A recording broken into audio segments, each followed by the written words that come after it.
Hi, my name is Jeff Williamson. I live in Denver, Colorado. When I first came out to my parents a little over a year and a half ago, they sent me to a Christian counselor referred to them by Focus on the Family to try and turn me straight. So as for my background, I grew up in a very conservative household, and we as a family went to a very small, conservative, non-denominational, Bible-based church where my dad was an overseer of the assembly, and so he was essentially a pastor of the church. And I was raised to be a minister as well, and to speak to the congregation, and to teach them and lead them. And I had to study the Bible much more so than the average person, and to know it more, and to be able to decipher the verses and to look them up properly. And so ever since I was 6 or 7, I knew that I was gay. And God was such a large part of my life that I had to know what he thought about homosexuality. And so for most of my life, I studied issues relating to sexuality and homosexuality very intensely. So when I first came out to my parents, they didn't know how to react. And they didn't know what to tell me. They had no advice to give me. And they asked that I go to a counselor. And initially, I refused completely because there was nothing wrong with me. And there's nothing to fix, so there's nothing to see a counselor about. And yet my parents kept asking me to go and saying that, we think you should see a therapist or a counselor, and then we'll revisit the issue of, you coming out in a couple weeks.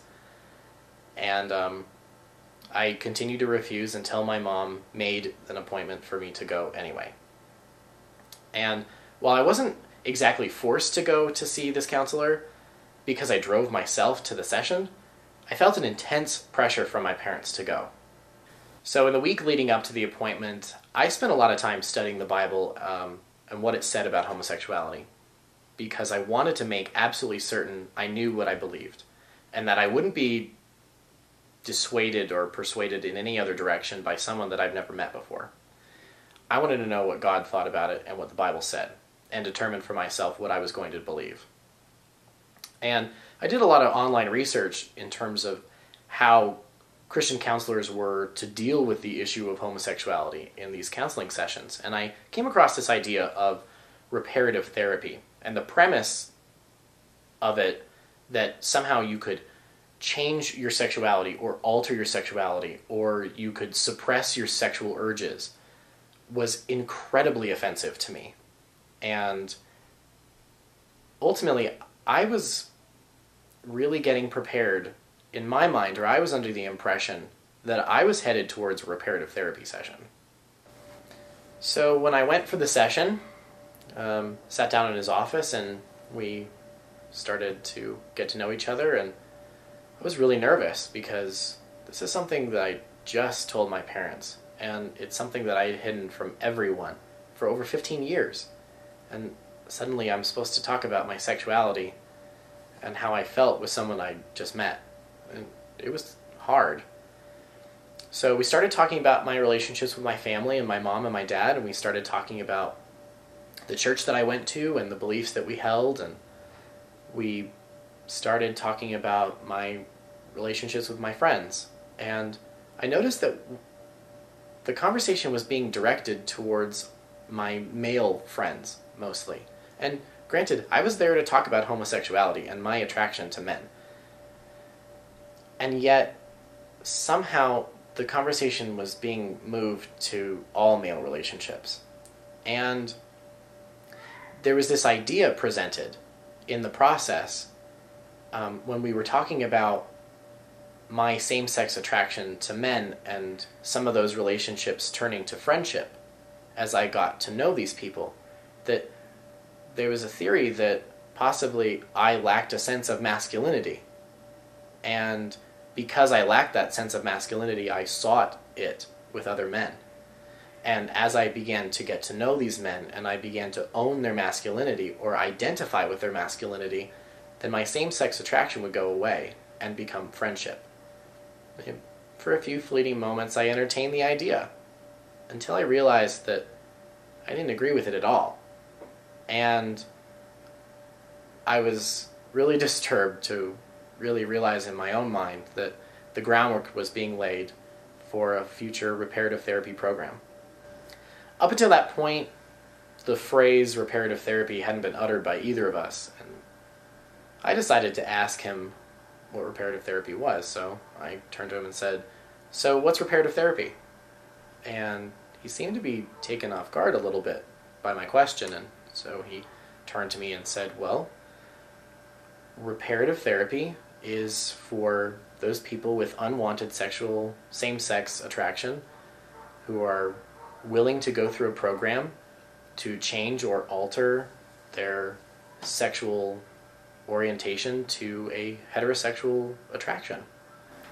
So in my research of reparative therapy, before going to the session, I discovered it's based on the premise that homosexuality is a form of sexual brokenness. But in my study of the Bible, I was unable to determine that God even said that homosexuality was a form of sexual brokenness. So I determined in my own mind at that moment that I wouldn't pursue reparative therapy or a reparative therapy program in any way.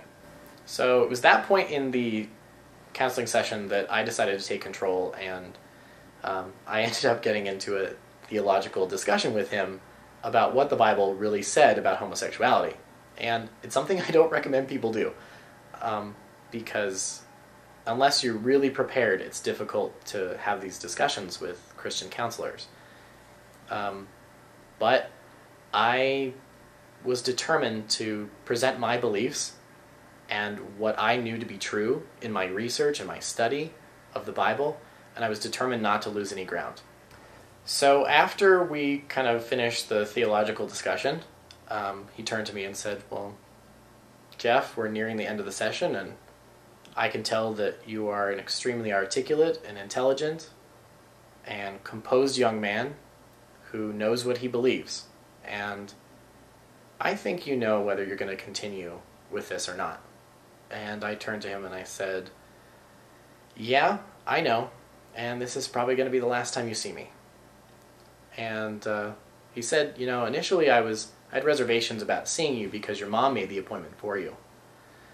But your mom's a force of nature." And I agreed with him that my mom has a strong personality. But to his credit, he was talking about a real situation. And that is, in real life, there are parents across this country and across the world who will make appointments for their kids to go see a reparative therapist or a Christian counselor because they don't know how to deal with homosexuality. They don't know how to deal with the fact that their child is gay.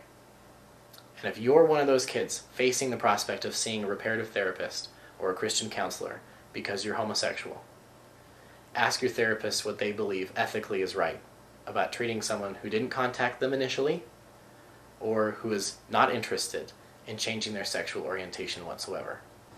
Initially, my parents were really disappointed that I didn't continue seeing the counselor, but they respected the fact that I had gone to see him for one session.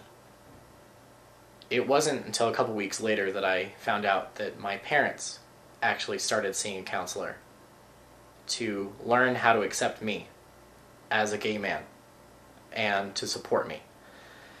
And today, I have never had a better relationship with my parents, and I love them very much. And they have accepted me and support me. I decided to tell my story because success stories need to be told. I decided what I wanted and what I believed, and I was uncompromising in my beliefs with my counselor and with my family. So, if you're watching this video and you face the prospect of being sent to a reparative therapist or a Christian counselor simply because of the fact that you're homosexual, determine for yourself what you believe, and be uncompromising in those beliefs for yourself. And if you are in a session with a therapist or a counselor, don't accept anything they say unless you come up with it on your own. And if you're unwilling to go through the program to change your sexual orientation, make it abundantly clear to your therapist and counselor the first time you're in their office. And instead, ask them that the only thing you're interested in is acceptance of your sexuality. My name is Jeff Williamson, and my email address is Jeff.T.Williamson@gmail.com.